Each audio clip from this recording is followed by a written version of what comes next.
Hello class twelfth, कैसे हैं आप सभी? I hope that you all are fine. Well students, today I'll move to exercise number 10.3 or 4.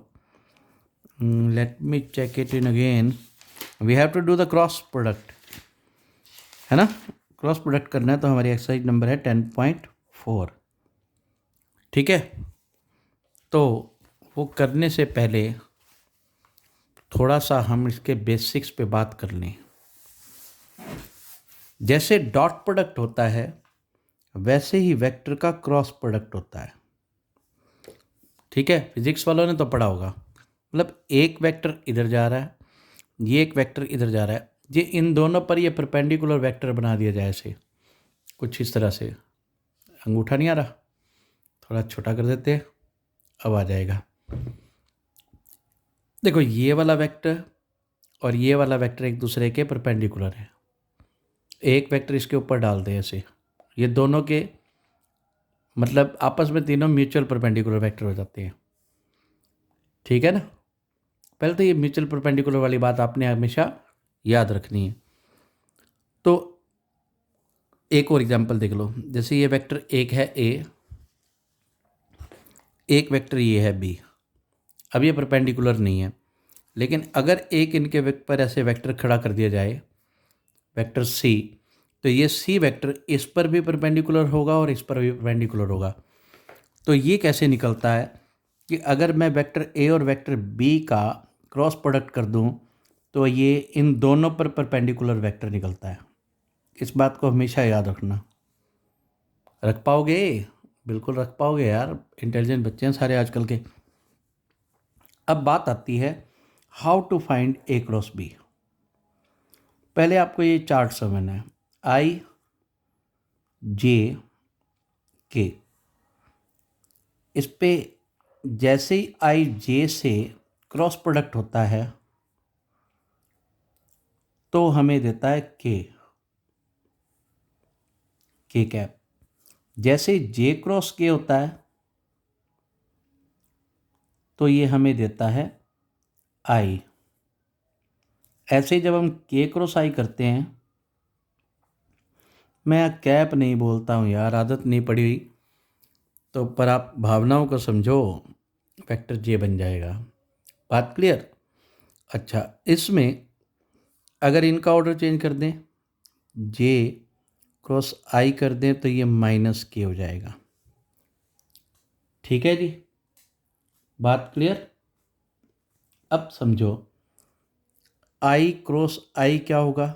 0. J cross जे क्या होगा? 0. और के क्रॉस के क्या होगा? 0. ठीक है, अब मैं आपको इसका क्रॉस प्रोडक्ट निकालना भी दिखाता हूँ. वेक्टर ए मान लो हमारे पास है a1 आई कैप प्लस b1 जे कैप प्लस c1 के कैप, और वेक्टर बी है हमारे पास a2 आई कैप प्लस b2 जे कैप प्लस c2 के कैप. अब इसको हम वेक्टर ए क्रॉस बी कह लें या vector product of two vectors बोल दें, बात एक ही है. इसके लिए हमें यूज़ करना है थर्ड चैप्टर, यानी कि आई, फिर ये जे, फिर ये के, a1 b1 c1 a2 b2 c2. अगर आप इसका ये प्रूफ निकालना चाहते हो तो इनको प्रोडक्ट कर दो. जहाँ जहाँ आई क्रॉस जाए उसके साथ के लगा देना, तो अपने आप आ जाएगा. जैसे इसको एक्सपेंड करते ये माइनस सी आ जाता है, यानी कि जे और के की मल्टीप्लिकेशन में आई लग जाता है. जे के साथ करेंगे तो इनको छोड़ देंगे, तो इसको और इसको मल्टीप्लाई करके. ठीक है ना? बात समझ गए होंगे आप. इसको एक्सपेंड कैसे करते हैं आपको मालूम ही है. I b1 c2 minus b2 c1 minus J cap second position पे है. इसको छोड़ोगे, इसको छोड़ोगे, a1 c2 minus a2 c1 और प्लस के कैप इंटू के वाली रो और कॉलम को छोड़ोगे तो a1 b2 minus a2 b1. आप चाहें तो इनकी डायरेक्ट क्रॉस प्रोडक्ट करोगे ना, तो आपको यही मिल जाएगा. ठीक है, this is the cross product. और आपको बताया है कि जब हम क्रॉस प्रोडक्ट करते हैं तो इसका मतलब होता है इन दोनों वेक्टर्स के ऊपर एक परपेंडिकुलर वेक्टर। ठीक, पहला इसकी प्रॉपर्टीज, पहली इसकी प्रॉपर्टी है A cross B is always a vector. लेकिन इसमें एक कंडीशन भी है, पैरेलल आ जाए तो जीरो होता है, ये वो आगे बता देते हैं आपको। अब ए क्रॉस बी का एक सिंपल सा फॉर्मूला भी है, magnitude of vector A magnitude of vector B और sine theta unit vector perpendicular to both N cap. ठीक है, और अगर मुझे इसका साइन थीटा निकालना है इससे, तो साइन थीटा निकालने के लिए मैं कह सकता हूँ वेक्टर ए क्रॉस बी का magnitude upon magnitude of A magnitude of B, vector B. तीसरी प्रॉपर्टी, अगर vector A is equal to zero है या वेक्टर बी ज़ीरो है देन ए क्रॉस बी भी ज़ीरो होगा। चौथी प्रॉपर्टी, पैरेलल वेक्टर्स के लिए या कोलिनियर वेक्टर के लिए, पैरेलल या कोलिनियर के लिए ध्यान रखना ए क्रॉस बी हमेशा ज़ीरो होगा। मैं आपको एक एग्जांपल भी देता हूँ इसमें, जैसे वेक्टर ए है 2i + 3j + 4k and vector B है 4i + 6j + 8k। पहले तो आपको मालूम है कि vector A is equal to lambda भी होता है ना, ये तो यहाँ से प्रूव हो गया। लेकिन क्रॉस प्रोडक्ट से हम निकालें तो वेक्टर ए क्रॉस बी क्या होगा, i j k 2 3 4 4 6 8। तो इसमें से 2 कॉमन ले लो, क्या आएगा, i j k 2 बाहर, ये 2 3 4 यहाँ भी आ गया 2 3 4। अब ध्यान से देखो, ये 2 3 4 और 2 3 4 सेम है, 2 rows are identical, so determinant vanishes, that means zero. दोनों चीज़ें होगी ना, वेक्टर ए जो है, वेक्टर बी जो है हमारा ट्वाइस ऑफ वेक्टर ए है तो भी पैरेलल प्रूव हो गया या कोलिनियर प्रूव हो गया। और यहाँ से भी देखें तो हमारा जीरो आ रहा है तो ये पैरेलल वेक्टर आ गया। बात क्लियर। इसके बाद अगर ए क्रॉस बी, ये निकालते हैं जब हम, अगर थीटा 90 डिग्री हो तो हम जानते हैं ना ए क्रॉस बी किसके इक्वल होता है, magnitude of A magnitude of B sine theta into N cap, that is vector A vector B का मैग्नीट्यूड। साइन 90 भरेंगे तो ये 1 आ जाएगा इंटू एन कैप, रिलेशन तैयार हो गई।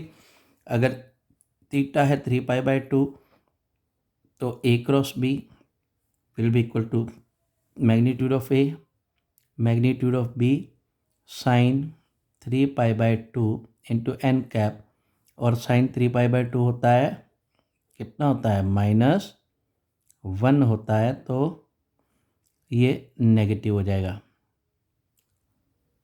और नेगेटिव का मतलब समझते हो, नेगेटिव का मतलब होता है जैसे ये दो वेक्टर्स मैंने यूँ लगाए, पॉजिटिव में ऊपर इस तरह से और नेगेटिव में ऐसे नीचे की तरफ। ठीक है, क्योंकि परपेंडिकुलर तो दो वेक्टर्स हो सकते हैं ना, ऊपर भी और नीचे भी। तो ऊपर वाला वेक्टर पॉजिटिव होगा, नीचे वाला वेक्टर नेगेटिव होगा। क्लियर, ये अच्छे से ध्यान रखना है अपने। अब हम करते हैं कुछ और प्रॉपर्टीज़ जो कि बड़ी काम आती हैं। पहला है वेक्टर ए क्रॉस बी, ये कॉम्यूटेटिव नहीं होता, लेकिन इसकी अगर हम पोजीशन चेंज कर दें तो नेगेटिव हो जाता है। ठीक है, और किसी भी वेक्टर को हम m से मल्टीप्लाई करें तो ये m या तो इससे मल्टीप्लाई होगा या इससे होगा। क्लियर, और ये एसोसिएटिव भी होता है, vector b plus vector c is equal to vector a cross b plus vector A cross C, minus आ जाए तो minus A cross B minus vector A cross C. ये है जी इसकी प्रॉपर्टीज़ और इसका कंसेप्ट। बात क्लियर।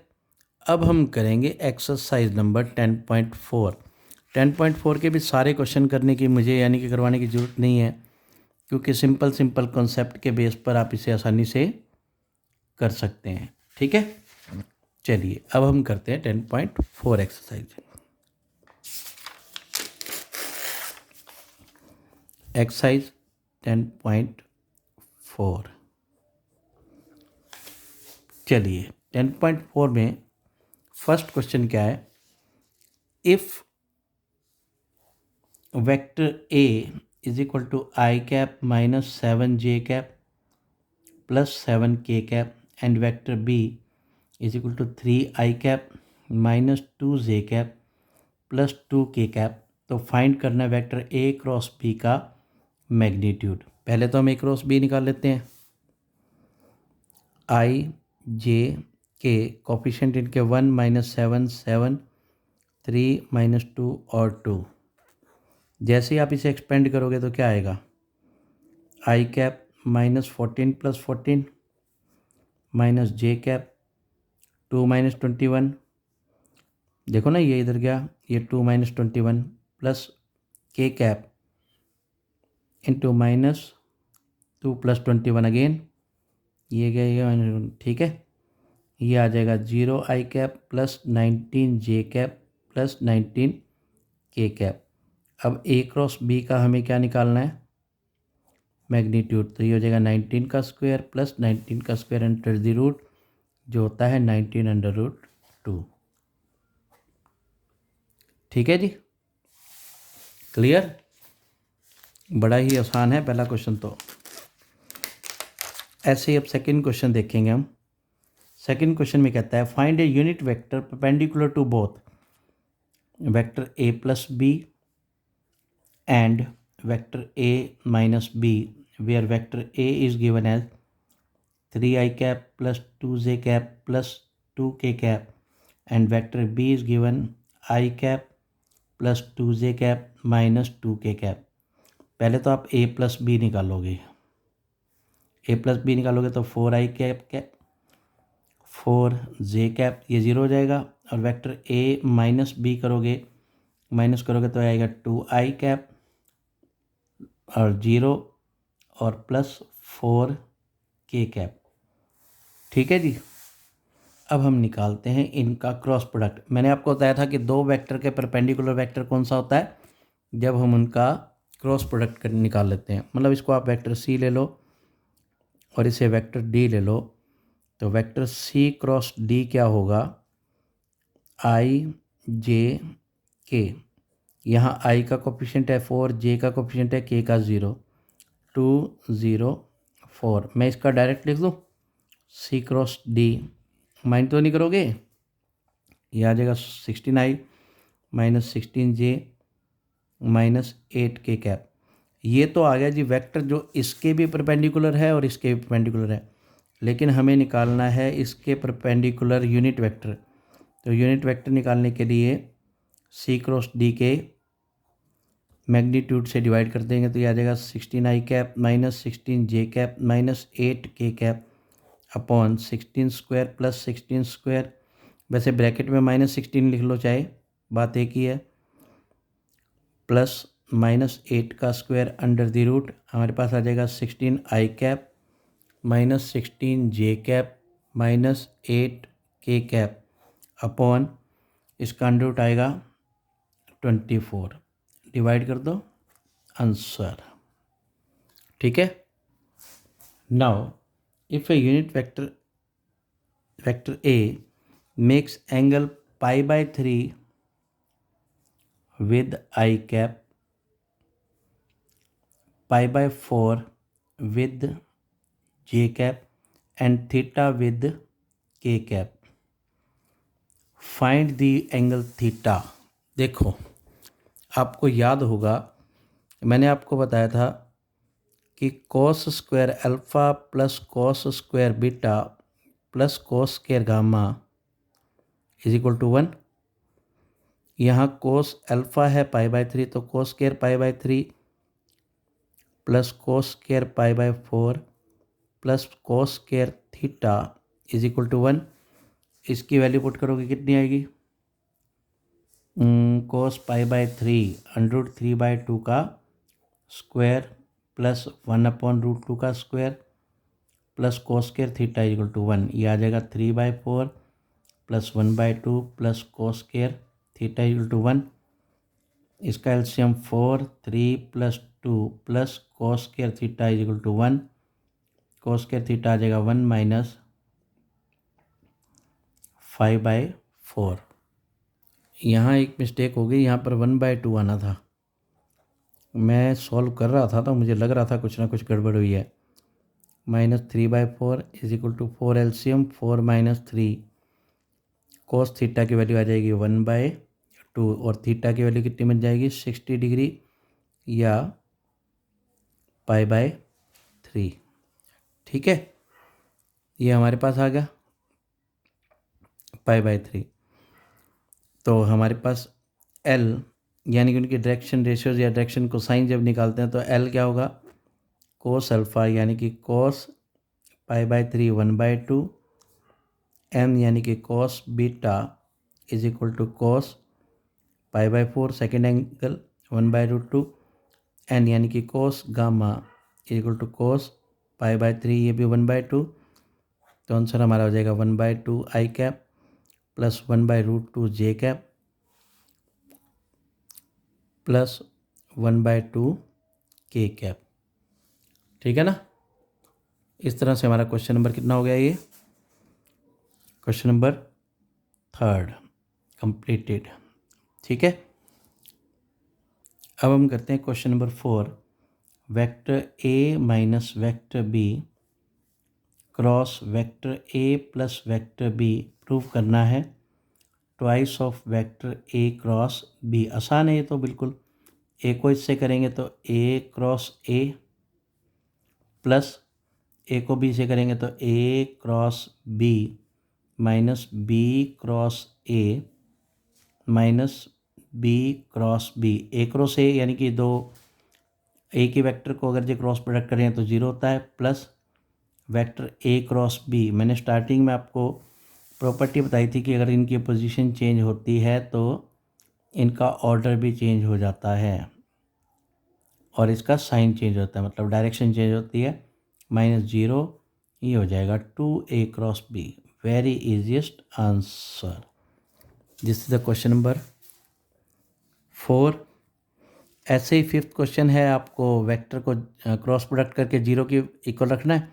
वहाँ से आपके पास लैम्डा और म्यू की दो लीनियर इक्वेशन आ जाएंगी और इसको सॉल्व कर पाओगे। क्वेश्चन नंबर 6 की बात करें, A dot B is equal to 0 and A cross B also equal to 0। हमें बताना है वेक्टर A और वेक्टर B क्या है। देखो A डॉट B दे रखा, तो A डॉट B देने का मतलब ये है कि या तो A परपेंडिकुलर टू B है या A 0 है या B 0 है। और A क्रॉस B का 0 का मतलब ये है कि या तो वेक्टर A वेक्टर B के पैरेलल है या वेक्टर A 0 है या वेक्टर B 0 है। अब जरा इन दोनों स्टेटमेंट को कंपेयर करो तो जो दो वेक्टर परपेंडिकुलर हैं वो पैरेलल तो हो ही नहीं सकते, यानी कि ये और ये कंडीशन तो हो नहीं सकती, क्योंकि अगर वो परपेंडिकुलर है तो पैरेलल नहीं होगा, पैरेलल है तो परपेंडिकुलर नहीं होगा। यानी कि इन दोनों में से कोई एक सिचुएशन है, तो हम we conclude that either vector A is equal to 0 और vector B is equal to 0। This is all about question number 6। Question number 7 में सब कुछ दिया हुआ है, बस आपको वेरीफाई करना है। बिल्कुल इजीली आप कर सकते हैं। क्वेश्चन नंबर 8 की बात करते हैं।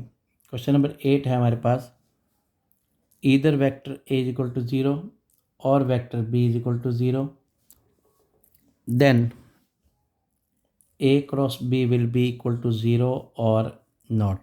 देखो यार, अगर a इज इक्वल टू 0 और b इज इक्वल टू 0, दोनों में से एक 0 है तो ये तो 0 होएगा ही होएगा, ठीक है। लेकिन इसका कन्वर्स ट्रू है या नहीं, मतलब अब हमें दे रखा है a cross b is equal to 0, तो क्या नेसेसरी है कि या तो ये 0 हो या वेक्टर b 0 हो। देखो यार, हमने पता है कि वेक्टर a क्रॉस b 0 कब होता है, जब वेक्टर्स पैरेलल हों। जब वेक्टर पैरेलल हैं तो इसका मतलब दोनों वेक्टर की कुछ ना कुछ वैल्यू तो है। अगर वैल्यू है तो इसका मतलब वो 0 होना ज़रूरी नहीं है। एग्जाम्पल अगर हम लें तो वेक्टर a ले लेता हूँ i प्लस जे माइनस के, और वेक्टर b ले लेते हैं हम माइनस आई माइनस जे प्लस के। अब ध्यान से देखो, ये दोनों वेक्टर हैं, लेकिन जब हम इनका a क्रॉस b करते हैं तो यहाँ आएगा i जे के 1 1 माइनस 1 माइनस 1 माइनस 1 1। यहाँ से माइनस कॉमन ले लोगे तो क्या होगा, i जे के 1 1 माइनस 1 1 1 माइनस 1। ये दोनों सेम होगी, इसकी वैल्यू 0 होगी, लेकिन वेक्टर तो दोनों ही 0 नहीं है, कोई भी 0 नहीं है। So converse is not necessary to be. Clear? Question number 7 हो गया। अच्छा, एक चीज़ मैंने आपको बीच में बताई नहीं, वो अब बता देता हूँ, और हमारे कंसेप्ट में भी ऐड कर लेते हैं कि हमने क्या बताना था आपको। एक एरिया ऑफ ट्राइंगल कैसे निकलता है। मान लो आपको ट्राइंगल के तीनों वर्टेक्स दे रखे हैं ए बी सी, तो area of triangle will be half into A B cross B C का मैग्नीट्यूड, ठीक है जी। और अगर यहीं पैरेललोग्राम हो तो वेक्टर ए क्रॉस बी का मैग्नीट्यूड, ठीक है। इसके बेस पर आपके क्वेश्चंस हो जाएंगे। और आगे देखें कोई मुश्किल क्वेश्चन है? मुश्किल क्वेश्चन कोई भी नहीं है। आई थिंक अब आप अपनी एक्सरसाइज को कर सकते हैं। I will wait for your responses. How will you do these questions? अगर कोई डाउट हो तो प्लीज़ मुझे कमेंट सेक्शन में लिखें, और या फिर मेल करें ravi.defo@gmail, या फिर आप मुझे व्हाट्सएप कर सकते हैं 20004 पर। Thanks and have a very wonderful time. God bless you all.